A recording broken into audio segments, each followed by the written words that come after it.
Bonjour à tous, voici le Quesaco fidèle au poste pour vous accompagner tout au long de cette année 2017. On est très heureux de vous accueillir et avant toute chose, excellente année à vous tous, qu'elle vous apporte le bonheur, la santé, la prospérité. Bon, c'est vrai, ça peut paraître un peu bateau comme ça à dire, mais c'est pensé très sincèrement. Voilà, et j'en profite aussi pour vous souhaiter mes meilleurs vœux, Père Clazen. Merci, vous aussi. Mais c'est très gentil. Alors, chers amis, il est temps maintenant de vous présenter le mot de la semaine, c'est Urbi et Orbi, du latin que monsieur et madame tout le monde dans la rue n'ont pas vraiment su traduire. Regardez.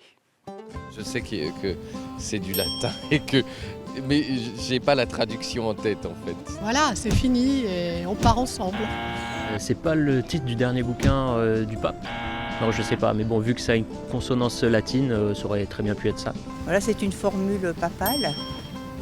Alors qu'est-ce qu'elle veut dire exactement? Elle recouvre l'univers, je pense. Dehors dedans, le pape. Des conseils du pape, ou voilà, une voie à prendre par rapport aux paroles du pape. Voilà, je vous le disais, c'est quasiment ça. On a le pape, ça c'est bon. On a la dernière idée d'une parole forte, d'un chemin à suivre. Ça aussi, c'est bien. Mais dans l'ensemble, on a encore besoin de vos lumières, Père Clazen. Alors, qu'est-ce que ça veut dire, Urbi et Orbi? C'est une expression qui veut dire ce qui est vrai dans Rome est vrai dans tous les cercles autour de Rome, c'est-à-dire du temps d'Ovide, second siècle, le monde entier, enfin le monde connu. Et donc Ovide dit le calendrier romain s'applique dans l'Empire, en gros, voilà ce qu'il veut dire. Et à quel moment cette expression va commencer à parler de la papauté ou à être en tout cas reprise par la papauté?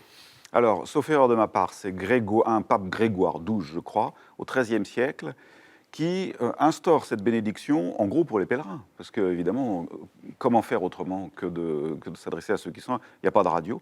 Il va falloir attendre Pie XI pour l'invention, enfin, disons, l'installation de la radio Vatican.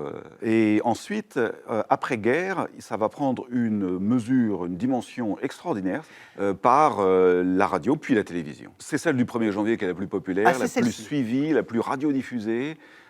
Quand vous pensez, par exemple, les télévisions françaises s'interrompent pour la transmettre, pas celle de Pâques, alors que celle du jour de l'an, oui. Donc, en gros, qu'est-ce qui se dit pendant ces bénédictions Urbi et Orbi? C'est tout simplement un message de paix, toujours et systématiquement. C'est un message de paix, il n'y a pas de discours. Depuis peu, il y a une espèce de tradition qui consiste à répéter en plusieurs langues. Le pape Jean-Paul II le faisait au moins en 20 langues. Je ne sais pas ce que fait le pape François. Mais donc, c'est une tradition, disons, de bénédiction sur la paix, pas du tout la prospérité, mais la paix dans le monde.